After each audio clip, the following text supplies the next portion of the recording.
हा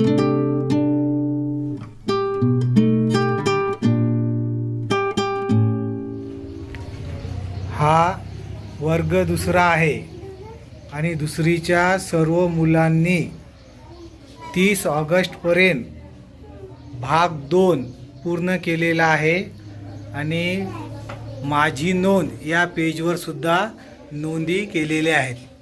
साधारणतः 15 ते 16 दिवसामध्ये हा गणिताचा पूर्ण भाग 2 त्यांनी संपून टाकलेला आहे आणि नोंदीसुद्धा स्वच्छ सुंदर चांगल्या अक्षरामध्ये केलेल्या या ठिकाणी दिसत आहेत. मग यांनी कोणकोणत्या नोंदी घेतल्या ह्या आता आपण बघणार आहोत. भाग 2 मध्ये कॅलेंडर हा घटक आहे. मग मुलांना प्रत्यक्ष एका महिन्याचं कॅलेंडर समोर ठेवून त्याचं निरीक्षण करायला लावलं आणि त्या कॅलेंडरच्या एका महिन्यामध्ये कोणकोणत्या ठळक बाबी असतात त्याच्या नोंदी याच्यामध्ये घेतलेल्या आहेत. वाच बरं बेटा. दिनदर्शिका कॅलेंडर मधील बाबी: महिन्याचे नाव, वारांची नावे, तारीख, मराठी महिने, धार्मिक सण, राष्ट्रीय सण, अमावस्या, पौर्णिमा, जयंती, पुण्यतिथी, संकष्ट चतुर्थी, दिन विशेष, विवाह मुहूर्त, वास्तू मुहूर्त, एकादशी. म्हणजे एका महिन्यामध्ये सरासरी महिन्यामध्ये त्या अमावस्याची नोंद असते, पौर्णिमेची नोंद असते, मराठी महिने, इंग्रजी महिन्यात कोणत्या महिन्याचा तो कॅलेंडर आहे, धार्मिक कोणते सण येतात, राष्ट्रीय कोणते सण येतात, जयंती पुण्यतिथी कोणाच्या संतांच्या असतात त्यांची नोंद असते. म्हणून एक ठळक 15 बाबी या ठिकाणी मुलांनी माझी नोंद या पुस्तकामध्ये घेतलेल्या आहेत. वर्षाचे महिने 12, इंग्रजी महिने, त्याच्यानंतर भारतीय वर्षाचे मराठी महिने, मुख्य ऋतू असे 2 चक्र आहेत बघा. तर मग त्याला अनुसरून याच्यामध्ये माझी नोंदमध्ये मुख्य ऋतू, त्या मुख्य ऋतूमध्ये येणारे उपऋतू, त्या मुख्य ऋतूमध्ये येणारे मराठी महिने आणि येणारे इंग्रजी महिने, हे असं एक चार्ट किंवा तक्ता तयार केला की जेणेकरून मुलांना मुख्य ऋतू, उपऋतू, मराठी महिने, इंग्रजी महिने, मराठी महिने कोणत्या महिन्यात मुख्य ऋतूमध्ये कोणत्या मराठी महिने येतात, इंग्रजी महिने कोणत्या मुख्य ऋतूमध्ये येतात याची नोंद याच्यामध्ये घेतलेली आहे. वाच बरं. मुख्य ऋतू, उपऋतू, मराठी महिने, इंग्रजी महिने. मुख्य ऋतू उन्हाळा.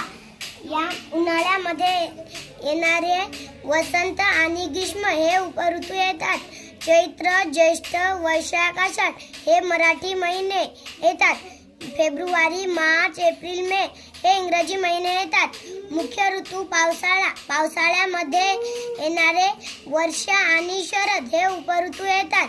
श्रावण, भाद्रपद, आश्विन, कार्तिक हे मराठी महिने येतात. जून, जुलै, ऑगस्ट, सप्टेंबर हे इंग्रजी महिने येतात. मुख्य ऋतू हिवाळा. हिवाळ्यामध्ये येणारे हेमंत आणि शिशिर हे उपऋतू येतात. मार्गशीर्ष, पौष, माघ, फाल्गुन हे मराठी महिने येतात. ऑक्टोबर, नोव्हेंबर, डिसेंबर, जानेवारी हे इंग्रजी महिने येतात. हे या प्रकारचा तक्ता तयार करून घेतला की मुलांना लवकर लक्षामध्ये राहण्यास सोपे जाते. मग या तक्त्यावरूनच एक थोडासा अभ्यास म्हणून या ठिकाणी 4 रिकाम्या जागा दिल्या आहेत आणि त्या मुलांनी चांगल्या स्वच्छ अक्षरामध्ये भरलेल्या आहेत. एक 7चा टप्पा मुलांकडून माझ्या नोंदवर तयार करून घेतला आहे. वाच विराट. 1, 8, 15, 22, 29, 36, 43, 50. 2, 9, 16, 23, 30, 37, 44, 51. 3, 10, 17, 24, 31, 38, 45, 52. गुड. 4, 11.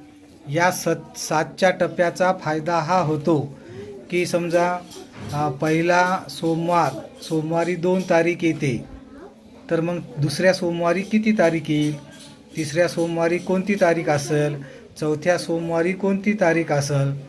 जर पहिला मंगळवार 7 तारखेला येत असेल तर दुसरा मंगळवार कोणत्या तारखेला येईल, तिसरा मंगळवार कोणत्या तारखेला येईल, चौथ्या मंगळवार कोणत्या तारखेला येईल.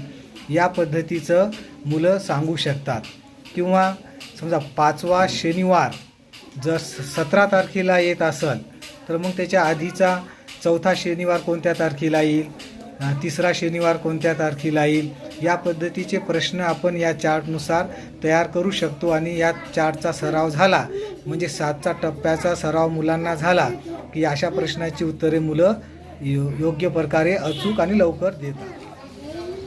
काही शाब्दिक उदाहरणसुद्धा मुलांनी माझ्या नोंदवर लिहिलेले आहेत. चल वाच बरं बेटा. शाब्दिक उदाहरण: विराटकडे 5 लाडू, ओमकारकडे 3 लाडू, तर दोघांचे लाडू किती? विराटकडे 3 रुपये आहेत, ओमकारकडे 0 रुपये आहेत, तर दोघांचे रुपये किती?